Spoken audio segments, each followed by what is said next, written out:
So the Pittsburgh Steelers were just proven right yet again. And look, I was watching that Dallas Philly game, and once the weather delay started, I went to bed because you know what? That game was already over. I'm going to talk about George Pickens in that game for just a minute, and then we're going to get into some game previews and some matchups preparing for this Sunday game. But you know what? The Dallas Cowboys, they're already enjoying what you as Steelers fans have already done, the George Pickens experience. And with Dallas, you know, they give George a call. He might have been able to get away with new phone, who this? But if you're a Steelers fan, you're like, George, we know it's you. It's the same number. You're still doing this stuff.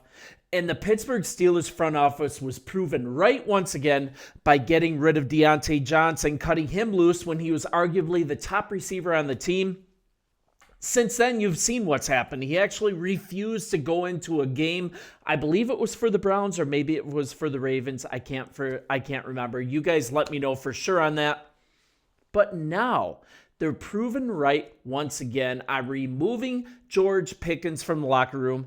And it only took one game for them to be proven right. And so many people believe that maybe a change of scenery, that would do wonders for GP. A contract year, he'd wise up, grasp the actual concept of playing in the NFL for the long haul, maybe showing some maturity, but it wasn't even one game. It took around 2.5 quarters for all that to go out the window. So if you were watching the game, that's cool. I'm going to go through it just a little bit, because it came at the worst time possible, and that's what he did in Pittsburgh.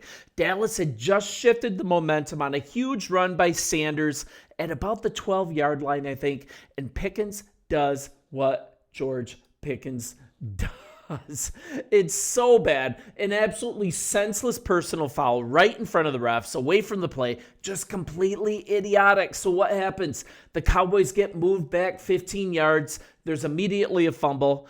And against the Eagles, the margin for error is so low from anybody.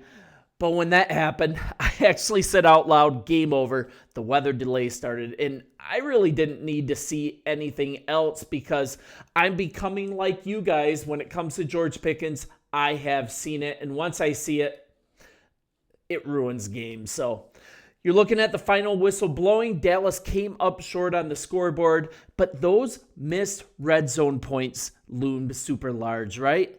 Those of us watching from Pittsburgh or from elsewhere, I'm from elsewhere, the writing totally on the wall. And this is actually why Pittsburgh GM Omar Khan, he moved on, right? Never about production, always a gifted talent, but this discipline issue, it just continues to hold him hostage and continues to hold his offenses hostage. The drama, the penalties, the sideline antics, and also questionable effort. We've seen that as well. I'm sure Dallas will have that in their future. So we're kind of looking like as well, his production was almost non-existent. He caught 3 passes for 30 yards, a really quiet debut. He did draw a really key pass interference penalty, which was really good. But stalling out that drive, man, that completely ruined the momentum of this game. And Dallas, they just never recovered. So this unnecessary roughness penalty is just another one on his resume. And actually, earlier in the game, it looked like the devil was on his shoulder because it looked like he really wanted to trip Eagles cornerback Quinyon Mitchell. And that was following an incomplete pass in the back of the end zone. But you see, he kind of held himself back. Look at that highlight as well. It's just like, man, rest assured, it might change from the 24-year-old's perspective, like how he likes Dallas. Right now, he's saying it's a really good move. But I have a feeling that this relationship is going to sour just simply because he can't play nice with others. That's enough George Pickens for you guys. Let's get to this game, and let's kind of start with the Jets' offensive line versus the Steelers' defensive tackles here. Injuries suck, right? Especially if you're the Jets. Elijah Vera Tucker, he had far more than his fair share in his career, but the Jets are expected to move Joe Tippmann to right guard. This is after this injury. Elijah is going to be out for the year. Don't want to celebrate that. That really stinks for him. But as Pittsburgh Steelers guys, you guys are going to take every advantage that you can get. So the Jets are expected to move Joe Tippmann to right guard and play backup Josh Myers at center. Now, that's going to be quite a test against the Steelers because Tippmann, he is going to get the benefit of avoiding Harmon because Harmon is injured, at least for probably a couple games. I talked about in my video yesterday how that kind of evens out the Elijah Vera Tucker injury and the Harmon injury. They're kind of like Seinfeld, right? He always breaks even. That happened for the Pittsburgh Steelers. So you might see some matchups. Tippmann might get some matchups against Logan Hall, maybe our fourth defensive tackle. Hall's not a bad player, but Tippmann is going to be out of position. But really, Myers is going to be pushed by Benton. And that's really our big advantage here. Benton's going to be up against Myers playing out of position. You guys know who Benton is. He's our primary nose tackle, ranked in the top 10 in PFF overall grade in 2003 and 2024 among defensive tackles. And that's with players with at least 100 snaps in the A-gap. So the Jets, they definitely caught a break with Hayward playing almost exclusively on the right side. He's going to match up with Simpson in his natural spot. He looks to earn an extension for the Jets as well, but still, this might be a good test for the Jets' new offensive line for the season, and I think that's going to go really well for your Pittsburgh Steelers. So let's kind of look at who the Steelers are starting here. At DT, we've got Cam, hopefully. We've got Keanu Benton. I just talked about him. Logan Lee, really love that player. Loudermilk is going to come in for spot duty. And then the edge rushers. This is where the rubber meets the road, right? You've got TJ Watt, Alex Highsmith, Nick Herbig. It looks like he might be shaping up to be able to play. It's a huge shot in the arm if Herbig can play. You guys know how high I am on him for you guys.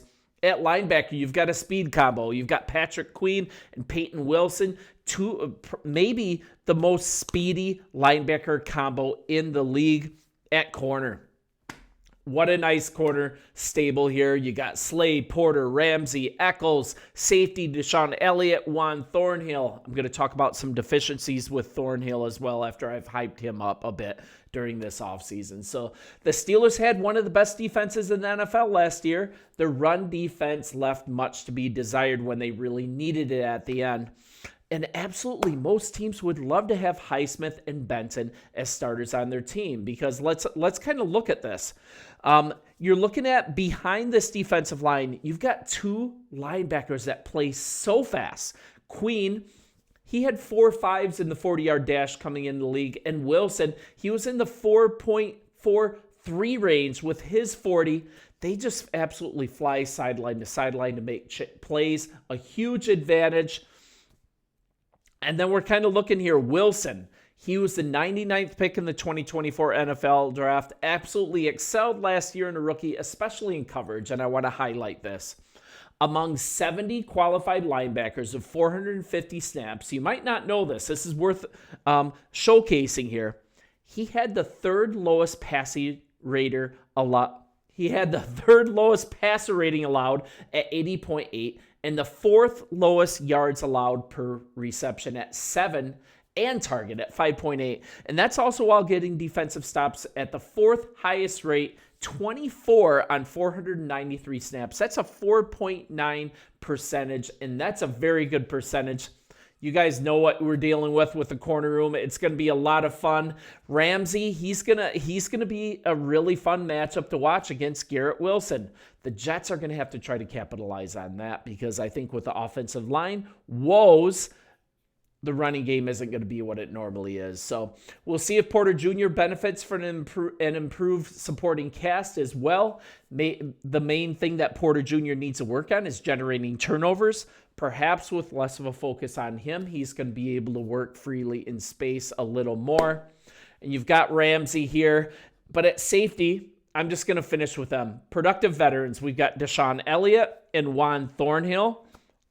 Kind of two different players here as far as rankings here. Elliott, he's the 10th best in both tackles at 83 and defensive stops at 31. He also has the lowest missed tackle rate among all NFL safeties at 1.8. The guy can tackle his butt off. So solid is Elliott back there.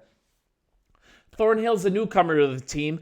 I think you can maybe take this with a grain of salt because he had some injury issues, most notably in Cleveland, and he played hurt a lot. So this really hurt some of his ratings, but I'm still going to do the ratings nonetheless. I think we're going to get more of the player that you saw when he was with Kansas City. You guys will be the judge here. He misses tackles at the highest rate, 22.6%, and ranks near the bottom in yards per target. That's 10.3, and passer rating allowed at a whopping 137.2. But I think you can take this with a grain of salt because he has been playing injured a lot.